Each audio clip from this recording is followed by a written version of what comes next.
Согласно правилник за исполнување на минимално техничките услови за вршење на угостителска дејност, членот 9 предвидува дека објектите треба да имаат пријава за исполнување на минимално технички услови за вршење на должност до државен пазарен инспекторат и до општината или градот Скопје, доколку тоа е случај со град Скопје, согласно МВР дека се исполнети условите за заштита на јавен ред и мир. Дали може да ми кажете зошто 4 години ваш градоначалник раководи со ова општина, МВР го има веќе година дена, нели Тошковски беше и технички министер? Зошто ништо од ова не е проверено кога и општината и МВР и државен пазарен инспекторат треба да дадат согласности за тоа да работи и треба да го контролираат? Денеска во 11 часот пресконференција имаше министерот за внатрешни работи Панча Тошковски.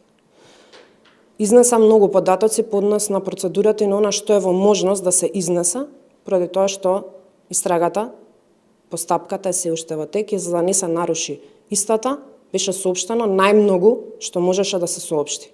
Има разлика. Секој еден кој што се огрешил ќе одговара. Мислам дека бевме многу конкретни и јасни. Компромис нема. Имало, но веќе нема да има. Благодарам на сите.